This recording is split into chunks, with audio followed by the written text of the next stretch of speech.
the shame they gave, the love I got. At 4 years old, I was loved without effort. People smiled when they saw me. Neighbors carried me just to feel close. Strangers stared not with envy, but wonder. They said I glowed. They whispered that I was not ordinary.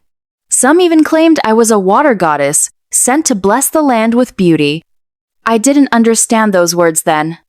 All I knew was that I belonged.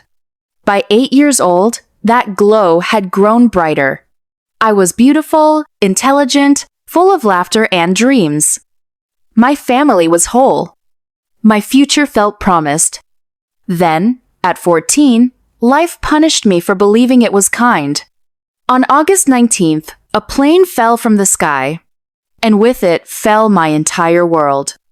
My mother, my father, my 2 brothers. They were all on that flight. I wasn't kept back by school activities. That single absence saved my life and destroyed it at the same time. From that day forward, I did not live, I existed. Grief hollowed me out quietly.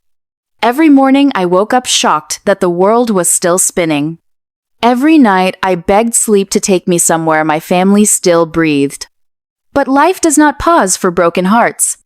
It drags you forward, even when your soul is buried. I forced myself to survive. I studied through tears. I graduated college with good grades, because that was the last way I could honor my parents. That was when reality struck hardest. Uncle Larry, my father's youngest brother, took me in. He was not rich. But my father had been his hero, his guide, his everything. Losing him broke Uncle Larry in ways he never spoke about. Still, he stood by me. When I entered high school, my body began to revolt against me. In my first year, I fell sick. It started small, just tooth pain. Something manageable, they said. They were wrong. The pain grew. My face began to swell. My eye sank inward. One side of my face slowly lost movement. I watched my reflection turn into something unfamiliar, something terrifying. The girl once praised for her beauty became someone people could not look at. Children stared. Adults whispered.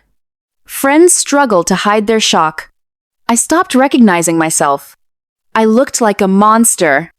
Uncle Larry spent everything trying to save me. Hospital after hospital. Doctor after doctor. We sold all my father's properties. Land meant for my future. Assets meant for my security. Doctors finally said the truth. I needed surgery abroad. But there was no money left. Only silence. That was when the abandonment began. Friends who once called me daily stopped answering. People who laughed with me crossed the road to avoid me. Some acted as if they didn't know me at all. The worst day came when I heard people gossiping. They said my sickness was punishment. They said my father's diabolic ways had caught up with me. They blamed a dead man who had lived honorably. They blamed me for surviving tragedy. One by one, everyone disappeared. Pain became my language. Crying became my routine. Loneliness became my home. I walked with my face covered. I hid from mirrors. I hid from people. I became invisible. One night, overwhelmed by shame and pain, I almost ended my life. But that same day, I met a beggar, dirty, broken, forgotten by the world. He looked at me and said quietly, "Everything will be all right if you keep trying." That day was August 19th. 12 years since I lost my family. Something shifted inside me. I vowed to fight. Not because life was kind, but because surrender would dishonor those I lost. Uncle Larry supported me in his small ways. I began hustling to survive. Street hawking. Bus markets. Anything honest that could keep me alive. On a rainy Saturday, I was hawking bananas, desperate to raise money to graduate. A car stopped. The man bought 2 bunches. He looked at my half-covered face and asked gently, "Are you all right?" I lied. "I'm okay." But he knew better. He calmly asked me to remove the scarf. I hesitated. Shame burned through me. He pleaded softly. I removed it. He stared not with fear, not with disgust, but with concern. He stepped closer, looked carefully.